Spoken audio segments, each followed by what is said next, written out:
আমাদের মুক্তিযুদ্ধের স্মৃতি জাদুঘর যতটুকু, তার চেয়ে 100 গুণ 1000 গুণ বড় জুলাই জাদুঘর উপরে কি করবেন?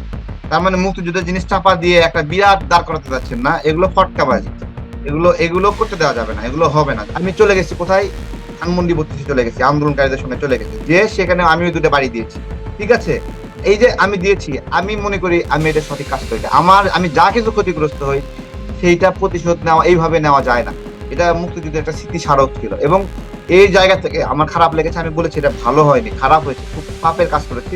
যারা এই আন্দোলনের নেতৃত্ব দিয়েছিল, অ্যাক্টিভিজম হিসেবে কাজ করেছিল, তাদের একটা বড় অংশ এই জুলাই আন্দোলনকে ক্যাপিটালাইজ করে অর্থকরী মালিক হওয়ার চেষ্টা করে। আমাদেরকে শত শত কোটি টাকার মালিক হতে হবে, এবং আচ্ছা। সেই লক্ষ্য থেকে তারা বেসুমার লুটপাট, চাঁদাবাজ। গুলশানে আসিফ মাহমুদ নিজে দৌড়ে গেছে উপদেষ্টা থাকা অবস্থায় চাঁদাবাজি করার জন্য, লুটপাট করার জন্য, মবক্রেসিকে গাইড করার জন্য। আমরা একটা জুলাই কার্ড চাই না, আমরা চাইনি। এমনকি আমরা নিজেদেরকে জুলাই যোদ্ধা পরিচয় দিতেও লজ্জা পাই। লজ্জা পাই কেন? এই মববাজদের জন্য, এই মববাজ হাসনাতের জন্য লজ্জা পাই, এই সার্জিসের জন্য লজ্জা পাই, এই হান্নান মাসুদ তার কর্মী চাঁদাবাজি করতে গিয়ে ধরা খাইছে এর জন্য লজ্জা পাই, এই যে আসিফের কর্মীরা চাঁদাবাজি করতে গিয়ে গুলশানে গ্রেফতার হলো, আমরা লজ্জা, এদের জন্য লজ্জা পাই। যুক্ত রয়েছেন আম জনতা দলের সাধারণ সম্পাদক তারেক রহমান। তারেক রহমান, যেহেতু জুলাই মাস চলছে, কোনো কোনো পক্ষ সাড়ম্বরে এই জুলাইকে উদযাপন করছে 2024-এর যে জুলাই আন্দোলন সেটির মানে বার্ষিকী উপলক্ষে, বর্ষপূর্তি উপলক্ষে। আপনিও তো জুলাই যোদ্ধাদের অন্যতম। জুলাই যোদ্ধা বলতে আপনি সামনের সারির একজন, যদিও যোদ্ধা শব্দটা নিয়ে অনেকে বিতর্ক রয়েছে। যেটি হোক না কেন, এই গণ অভ্যুত্থান যেভাবে সংঘটিত হয়েছিল, তার যেই স্বপ্ন ছিল, আপনি কি মনে করছেন 2 বছর পর এসে এই স্বপ্ন কতটুকু বাস্তবায়ন হয়েছে একটি উদার গণতান্ত্রিক রাজনৈতিক পরিবেশ প্রতিষ্ঠা বা রাষ্ট্র প্রতিষ্ঠার দিক থেকে? অনেক ধন্যবাদ। জুলাই গণ অভ্যুত্থানের পরে এক ধরনের আকাঙ্ক্ষা ছিল, আর জুলাই গণ অভ্যুত্থানের আগে এক ধরনের আকাঙ্ক্ষা ছিল।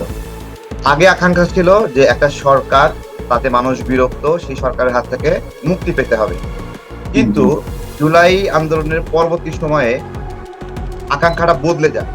যারা এই আন্দোলনের নেতৃত্ব দিয়েছিল, অ্যাক্টিভিজম হিসেবে কাজ করেছিল, তাদের একটা বড় অংশ এই জুলাই আন্দোলনকে ক্যাপিটালাইজ করে অর্থকরী মালিক হওয়ার চেষ্টা করে, এবং তারা এইটা একটা ধরে নেয় তাদের যা আয় ইনকাম এখনই করতে হবে। বুড়া বয়সে আমাদের বিভিন্ন বুড়া রাজনৈতিক কর্মী, আমাদের বড় ভাইরা আছে, তাদের জীর্ণ দশা, দৈন্য দশা দেখে এরা আতঙ্কিত ছিল যে ওদের মতো জীর্ণ দৈন্য হওয়া যাবে না, আমাদেরকে শত শত কোটি টাকার মালিক হতে হবে। এবং আচ্ছা। সেই লক্ষ্য থেকে তারা বেসুমার লুটপাট, চাঁদাবাজ। গুলশানে আসিফ মাহমুদ নিজে দৌড়ে গেছে উপদেষ্টা থাকা অবস্থায় চাঁদাবাজি করার জন্য, লুটপাট করার জন্য, মবক্রেসিকে গাইড করার জন্য। আর এক চান্দা হান্নান মাসুদ, সে দৌড়ে গেছে তার 2 কর্মীকে উদ্ধার করার জন্য, চাঁদাবাজি করতে গিয়ে ধরা খেয়েছে। তো এইগুলো হলো জুলাইয়ের আগের আকাঙ্ক্ষা আর জুলাইয়ের পরের আকাঙ্ক্ষার একটা পার্থক্য। যেই পরের আকাঙ্ক্ষার কারণে এদেশের মানুষ জুলাই জুলাই বললে খুব বিরক্ত হয়, ত্যক্তচিত্ত হয়। মানুষ একটা আন্দোলনে বড় ভূমিকা রেখেছিল, সেই আন্দোলনে তার কাছে স্মৃতি। তারা সবাই লিফলেট, মানে ফেস্টুন নিয়ে দাঁড়িয়ে ধরেছে, সবাই স্মৃতিচারণ করবে, কিন্তু ওই স্মৃতিচারণ করতে তারা উচ্ছ্বাস যেতে পারছে না, আনন্দ চিত্তে সেটাকে স্মরণ করতে পারছে না। কেন? কারণ এই আনন্দ চিত্ত স্মরণটা ডক্টর ইউনূস নষ্ট করে দিয়েছে কয়েক শত হামে শিশু মৃত্যুর মধ্য দিয়ে। এটা নষ্ট করে দিয়েছে শিক্ষকদেরকে, শিক্ষা প্রতিষ্ঠান থেকে বের করে দেওয়ার মাধ্যমে। এটা আনন্দটা হবে কই থেকে?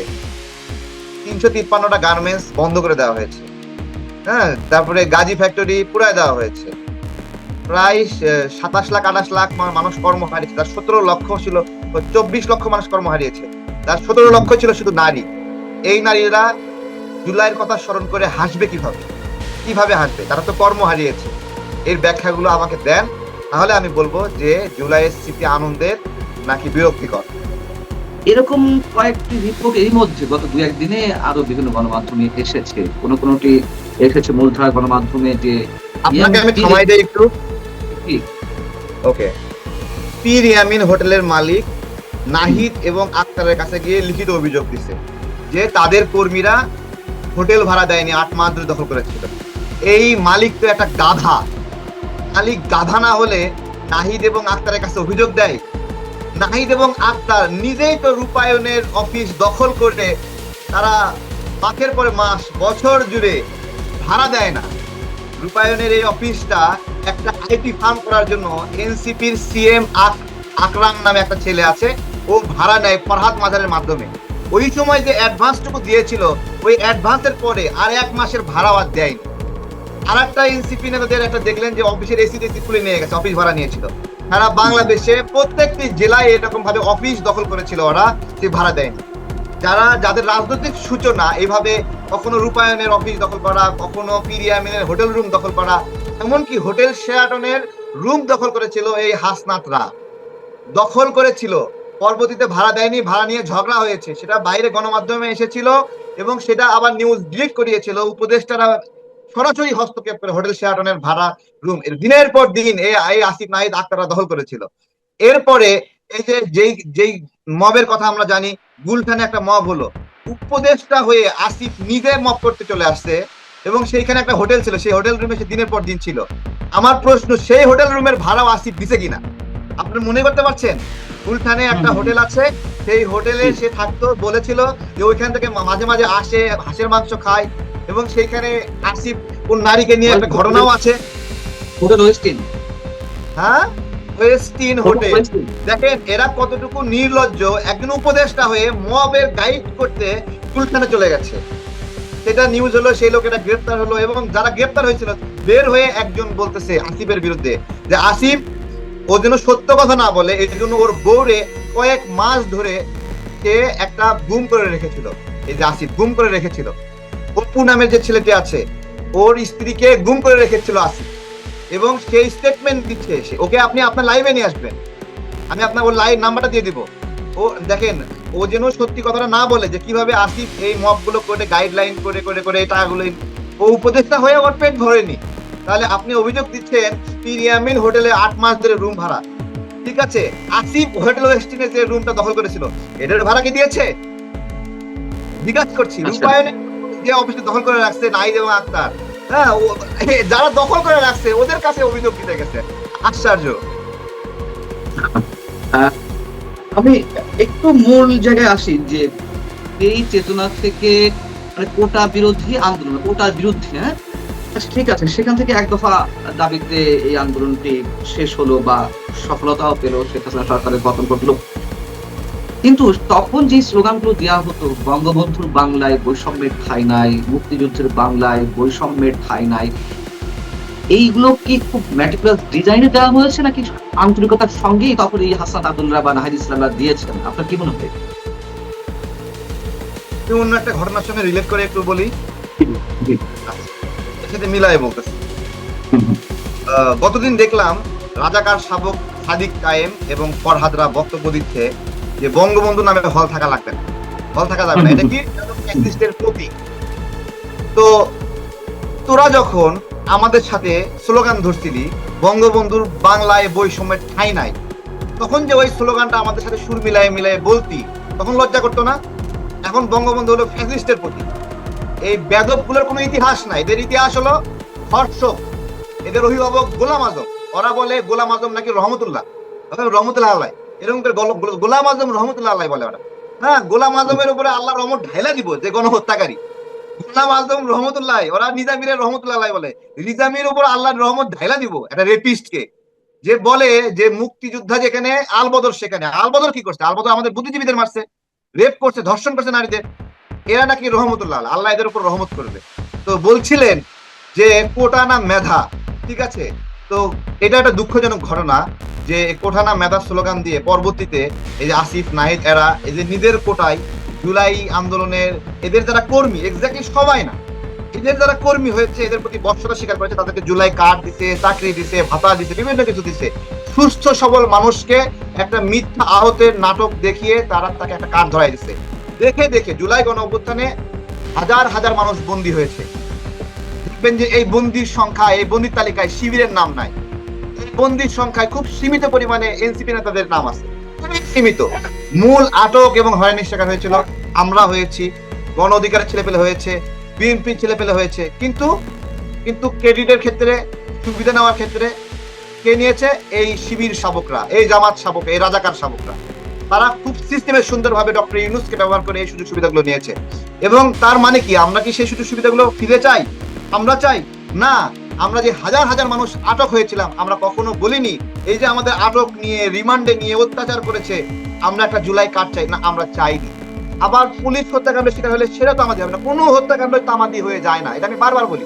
তামাদি শব্দের অর্থ হলো বাজেয়াপ্ত হয়ে যাওয়া বা এটা অগ্রহণযোগ্য হয়ে যাওয়া, এটা হয় না, বিলুপ্ত হয়ে যায় না। যার যার যে জায়গায় দাবি, কখনো সে যদি সুযোগ পায় সেই সুযোগে সে সদ্ব্যবহার করবে। তাহলে সেই পুলিশ সদস্যদের হত্যা করলো কারা? নিশ্চয়ই এটা মীমাংসিত সত্য।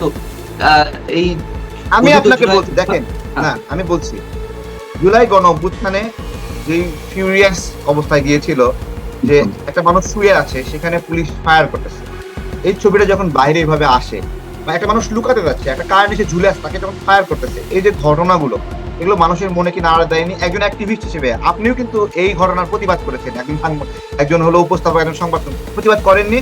করেছেন। তাহলে এই ঘটনার প্রেক্ষিতেই মানুষ খুব ক্ষুব্ধ হয়, আন্দোলনে ঝাঁপিয়ে পড়ে, সেই জায়গা থেকে তারা পুলিশের উপর ক্ষুব্ধ হয় এবং যেখানে পেয়েছে পুলিশকে মেরেছে বা এই করেছে। কিন্তু আমি বলছি যে এই ঘটনার সাথে একজন নির্দোষ পুলিশ হত্যা কোনোভাবেই জায়েজ না। এক্স্যাক্টলি যে হত্যার সঙ্গে জড়িত তাকে, আমার বন্ধু একজন পুলিশ আছে, তার পরিবারে তার স্ত্রী পেটে লাথি মারা হয়েছে, সে গর্ভবতী ছিল। আমি বলছি এইটা কি জায়েজ? এগুলো কোনোভাবেই কোনো অপরাধের কোনো সময় জায়েজ না। আমরা যখন জেল থেকে বের হলাম, আমরা জেল থেকে বের হওয়ার পরে থেকে আমাকে কিছু ছবি দেখানো হচ্ছে, সেই ছবিগুলো পোড়া লাশের ছবি। তো বলছে এগুলো কেমন? তারপরে পুলিশকে পিটাই মারা হয়েছে এর ছবি আমাকে সেনা সদর দপ্তর দেখানো হচ্ছে। ছবিগুলো দেখানোর একটা উদ্দেশ্য আছে। বলছে তারেক ভাই, আপনাদের অনেক ছাত্র ভাইরা মারা গেছে, কিন্তু দেখেন এই পুলিশগুলোকেও মারা হয়েছে। এখন এই বাংলাদেশটা, এই যে শেখ হাসিনা চলে গেল, আপনারা আছেন, আপনাদেরকে কিছু দায়িত্ব নিতে হবে। আমাদের থানাতে আমাকে 13টা থানা, 13-14টা থানার কথা বলছে, এই থানাগুলো অবরুদ্ধ অবস্থায় আছে। আপনাকে ছবিগুলো দেখানোর উদ্দেশ্য এই অবরুদ্ধ পুলিশগুলোরও এরকম অবস্থা হতে পারে, আপনি কি আমাদেরকে একটু হেল্প করবেন? আমি বললাম কি হেল্প? বলছে আমরা পিছনে থাকবো, আপনি সামনে গিয়ে থানাগুলোতে গিয়ে আন্দোলনকারীর সাথে কথা বলবেন, তাদেরকে নিবৃত্ত করবেন যেন বাকি পুলিশদেরকে কোনো হত্যা না করা হয়। তখন রাত ভর আমাকে সেনাবাহিনী সদস্যতে গাড়ি দিল কয়েকটা, সেই গাড়ির সামনের গাড়িতে আমি ছিলাম, জায়গায় জায়গায় গিয়ে গিয়ে এক একটা আন্দোলনকারীকে নিবৃত্ত করে বুঝালাম তুমি তো বিজয়ী হয়েছো, তুমি কেন এখন মারবা, তুমি এখন সেফ করবা। এবং তারা আমাদের কথা শুনলো, এবং আমাদের কথা শুনতে গিয়ে কিন্তু ওইখানে কিছু উগ্র জামাতিরা ছিল, ওরা উল্টা আমাকেও মারতে আসছিল। এরকম অবস্থা ছিল যে ওই সময় ফিউরিয়াস অবস্থায় আমাকে যে পরিমাণ অত্যাচার করা হয়েছে, আমি চলে গেছি কোথায়, ধানমন্ডি 32 চলে গেছি, আন্দোলনকারীদের সঙ্গে চলে গেছি, যে সেখানে আমিও দুটো বাড়ি দিয়েছি। ঠিক আছে, এই যে আমি দিয়েছি, আমি মনে করি আমি এটা সঠিক কাজ করি। আমি যা কিছু ক্ষতিগ্রস্ত হই সেইটা প্রতিশোধ নেওয়া এইভাবে নেওয়া যায় না। এটা মুক্তিযুদ্ধের একটা স্মৃতি স্মারক ছিল, এবং এই জায়গা থেকে আমার খারাপ লেগেছে। আমি বলেছি এটা ভালো হয়নি, খারাপ হয়েছে, খুব পাপের কাজ করেছি। এবং পরবর্তীতে আরো 3বার যেটার উপর আক্রমণ হয়, সেই 3বারই আমি এটাকে নিবৃত করেছি, আমি এটাকে বাধা দিয়েছি, আমি এখানে পুলিশের সহযোগিতা নিয়েছি এবং একটা জনমত তৈরি করার চেষ্টা করেছি যে তোমরা এটা কইরো না। ঠিক আছে, এবং এই জন্য আমাকে আওয়ামী লীগের দোষর বলা হয়েছে। আমাদের প্রত্যেকের বিভিন্ন স্টেপে ভুল আছে, সেই ভুলগুলো রিগ্রেট করা, আমি স্বীকার করা উচিত, এবং আমি স্বীকার করি। আমি আজকে আপনার মাধ্যমে আমি বলছি, যারা আমার উপর অত্যাচার করেছিল, আমাকে দিনের পর দিন রিমান্ডে রেখে অত্যাচার করেছিল, আমাকে কারেন্ট শক দিয়েছে, আমার গোপনাঙ্গে আঘাত করেছে, ঠিক আছে, তারা কি সঠিক কাজ করেছিল? কিন্তু এই আন্দোলন প্রথমে সরকার বিরোধী আন্দোলন ছিল না, প্রকাশ্যে দিকে হচ্ছিল কোটা বিরোধী আন্দোলন। আমরা আবার আমি যে আন্দোলন করছি, আমি শুরু থেকে শেষ পর্যন্ত সরকার বিরোধী আন্দোলনই করছি। আমাকে যখন মিডিয়া সেন্টারে নিয়ে বলতেছে তুই বলবি আমরা কোটা আন্দোলন করতে আসছি, সরকার বিরোধী আন্দোলন করতে আসি নাই, এবং সবাইকে শান্ত হতে বলবি। আমাকে হাজারো মাইরা ওখানে অজ্ঞান করে ফেলছে মিডিয়া সেন্টারের র্যাবের, বুঝি মাইরা দাঁতটা ভেঙে গেছে, তারপরেও বলতে পারেনি যে আমি এই আন্দোলন করে ভুল করছি, এবং আমাকে বলাতে পারে নাই যে আপনারা সবাই শান্ত থাকেন, এবং আমাকে বলতে পারে নাই যে আমরা সরকারের বিরুদ্ধে আন্দোলন করতেছি না। এটা আমাকে দিয়ে বলাইতে পারে নাই। এটা আসিফরা বলছে, এটা নাহিদরা বলছে, এটা হাসনাতরা বলছে। না, আমি আপনার কথা বুঝতে পারছি, আপনি তো এখনো অকপটে বলছেন যে আমি কোটা বিরোধী আন্দোলন ভাই করিনি, আমি সরকার বিরোধী আন্দোলন করেছি। আমি সেই জায়গা থেকে প্রশ্ন, আপনি যেমন স্বতঃস্ফূর্ত ভাবে বলছেন, অনেকে তো বলছে না, এবং শুরু থেকে কোটা বিরোধী ব্যানারে আন্দোলনটি শুরু হলো। আমি বলছি ডক্টর ইউনূস যেমন যুক্তরাষ্ট্রে গিয়ে বললেন যে এর পেছনে দীর্ঘদিনের পরিকল্পনা ছিল, এটি হঠাৎ করে হয়নি, ডক্টর ইউনূস একটা ফটকা, এর সুযোগে চান্স মারা দিচ্ছে, বিশ্বাস করেন এটা ফটকা। ও জুলাই গণঅভ্যুত্থানের মধ্যে আমি একাধিকবার যোগাযোগ করছি, ভাই স্যার প্লিজ একটা ফেসবুকে পোস্ট করেন আমাদের পক্ষে, সে একটা বিবৃতি দেয়নি। হে একটা ভীতু এবং সুবিধাবাদী লোক, একটা মারাত্মক লেভেলের ফটকা জুলাই আন্দোলনের পরে আন্দোলনের নেতৃত্ব দানকারী ব্যক্তিদের হাতে ক্ষমতা না দিয়ে নিজে ক্ষমতা দখল করেছে, একটা ফটকা, এবং এর জন্য সে বিনিয়োগ করেছে, এর জন্য সে আমেরিকান বিনিয়োগ নিয়ে আসছে। হ্যাঁ, আন্দোলন আন্দোলন বড় করার জন্য তার কোনো ভূমিকা নাই, আন্দোলন সফল করার জন্য কোনো ভূমিকা নাই, কিন্তু ক্ষমতা দখল করার জন্য যত বিনিয়োগ লাগবে সব বিনিয়োগ সে করছে, এবং সে একটা প্রতারক, সে ফটকা, এবং সেই ফটকাবাজি করে এটা দখল করছে। এমনকি সে বলছে না যে দীর্ঘদিনের প্ল্যাটফর্ম, এটা ওর না, এটা ওর কিছু না, এটা আমরা দীর্ঘদিন ধরে আন্দোলন করছি, আমরা লড়াই করছি, সংগ্রাম করছি, এবং আমরা এর বেনিফিশিয়ারি না, এবং আমরা মনে প্রাণে এখনো বেনিফিট গ্রহণের কোনো ইচ্ছা রাখি না। আমরা আম বিক্রি করি, ফল বিক্রি করি, মধু বিক্রি, কাজ করি, রাজনৈতিক কর্মী না। প্রত্যেক রাজনৈতিক কর্মী, সৎকর্মী নিজ নিজ রাজনীতির জায়গা বজায় রেখে কাজ করে, ব্যবসা করে, তারা নিজ নিজ কাজ আছে। কিন্তু লেগুনার সামনে দাঁড়ায় আসিফ যেভাবে যেভাবে ছবি তুলছে, ও এখন শত হাজার কোটি টাকার মালিক হয়ে গেছে, ওর কোনো কাজ নাই, ব্যবসা নাই। নাহিদ ওই দিন কি বললো, নাহিদ কি বললো যে ও ভাড়া করা গাড়ি নিয়ে চালায়। আমি এইখান থেকে নওগাঁ থেকে ফিরে গিয়ে দেখাবো, নাহিদ একটা মিডিয়া সেন্টার খুলছে যেখানে কয়েক কোটি টাকা বিনিয়োগ করছে বিপ্লবী কণ্ঠ নামে, এবং সেখানে 27-28 জন কর্মী চাকরি করে। ও এরা চোখে স্যাপ দিয়ে কান্দে যে নাই নাই নাই। এগুলো মূলত সংসদে বলে যাতে ওদের যারা শুভাকাঙ্ক্ষী আছে একটা গাড়ি পাঠায়, এগুলো এগুলো নাকে স্যাপ দিয়ে কান্দা। আপনাদের সংসদে বলছেন আমার একটা গাড়ি লাগবে, কেন বলছে জানেন? যে ওকে যেন কেউ বলে একটা গাড়ি লাগবে আমারে বল। এই যে ভিক্ষা করা, এটা ভিক্ষা করার আদৌ একটা কৌশল। আপনার বলছে ওর একটা অফিস লাগবে, বলছে না ওদের একটা অফিস নাই উপজেলা পর্যায়ে, ঠিক আছে? সংসদের সংসদ সদস্যকে কি কি দেওয়া হয় তালিকার মধ্যে লেখা আছে, অফিস বাবদ 15,000 টাকা করে আপনি পাবেন। ওকে অফিসের ভাড়া দিস, তুই একটা অফিস ভাড়া নিবি, তুই এবার সংসদ দাঁড়িয়ে কেন বলিস তোর অফিস নাই? অফিস ভাড়া তাহলে ভাড়া নেই কেন? ও বলার উদ্দেশ্য হলো এইটা যে ওর মতদার আছে, ডোনারদার আছে, ওদেরকে দৃষ্টি আকর্ষণ করা। আমাকে টাকা দাও না কেন? টাকা দাও, গাড়ি লাগবে, অফিস লাগবে। জুলাই জাদুঘর সম্বন্ধে একটু জানতে চাই যে 5 আগস্ট সম্ভবত উদ্বোধন করা হবে জুলাই জাদুঘরের জন্য, জুলাই জাদুঘর, জুলাই স্মৃতিগুলো রাখার জন্য একটা মাত্র 1000 স্কয়ার ফিটের একটা ফ্ল্যাটই যথেষ্ট। এর চেয়ে বেশি স্মৃতি জুলাই জাদুঘরে রাখার মতো জায়গা নেই। এই যে বিশাল বড় গণভবনের জায়গা দখল করে এগুলো করছে। হ্যাঁ, আমি তো জাতীয় জাতীয় জাদুঘরের মাত্র একটা রুমই জুলাইয়ের স্মৃতি রাখার জন্য যথেষ্ট। আমাদের মুক্তিযুদ্ধের স্মৃতি জাদুঘর যতটুকু, তার চেয়ে 100 গুণ 1000 গুণ বড় জুলাই জাদুঘর উপরে কি করবেন? তার মানে মুক্তিযুদ্ধের জিনিস চাপা দিয়ে একটা বিরাট দাঁড় করাতে যাচ্ছেন না, এগুলো ফটকাবাজ, এগুলো করতে দেওয়া যাবে না, এগুলো হবে না। জুলাইয়ের স্মৃতি আমাদের জাতীয় জাদুঘর আছে, সেখানে একটা ঘর নিয়ে সেখানে রাখতে হবে। গণভবনকে গণভবন হিসেবে রাখা, এটাকে প্রধানমন্ত্রীর জন্য নিরাপদ জায়গা হিসেবে রাখতে হবে। আপনি তো বলছেন হবে না, কিন্তু হয়তো যাচ্ছে, কি করবেন? আমরা চাই না, আমরা প্রতিবাদ জানাচ্ছি এখনো। বিএনপি করলেও বিএনপিরও প্রতিবাদ জানাই, এটা প্রয়োজন নাই। বিএনপি মানে এটা কিভাবে করবে? বিএনপি স্মৃতি সংরক্ষণে একটা ঘর আছে, শহীদ প্রেসিডেন্টের কার্যক্রম রক্ষা করার জন্য একটা ঘর আছে, একটা লাইব্রেরি আছে, সাংস্কৃতিক চর্চা, রাজনৈতিক চর্চা বিকাশ ঘটাবে কিভাবে? আছে। এগুলো বাদ দিয়ে জুলাই জাদুঘর হবে। জুলাই কি বলেন? কি সরকার পতনের আন্দোলন করছে, বিশাল কিছু কি? একে নিয়ে কতগুলো কবিতা আছে, কতগুলো গান আছে। এই লড়াইটা হয়েছে কিভাবে? আমরা ধরেছি ব্যানার, আমাদেরকে বানাইছে জুলাই যোদ্ধা। এখন বিরাট বড় জাদুঘর লাগবে, ঠিক আছে? সেই জাদুঘরে আমার গুলিবিদ্ধ 60 জায়গা পাবে? এই বিশাল বড় জাদুঘরে গুলিবিদ্ধ 60 জায়গা পাবে? সাহস নিয়ে বলছিলাম, লাঠি নিয়ে দাঁড়ায় যে হলো দেশের মালিকানা বুঝে নিয়েছে, সে ছবি কি জায়গা পাবে?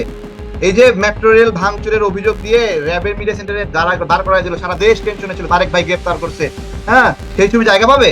জুলাই স্মৃতি করে কি জায়গা পাবে? জায়গা পাবে না এগুলো।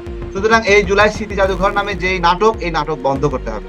এগুলো আমার জাতীয় জাদুঘরের একটা রুম নিয়ে সেখানে কিছু কিছু স্মৃতি রাখলেই হবে, যথেষ্ট। অনেক অনেক ধন্যবাদ তারেক রহমান আপনাকে। আপনি আপনার ব্যবসার অনেক ব্যস্ততার মাঝখানে সময় দিয়েছেন। আপনার ব্যবসার জন্য শুভকামনা, এবং আপনার জন্য শুভকামনা, আপনার দলের জন্য শুভকামনা।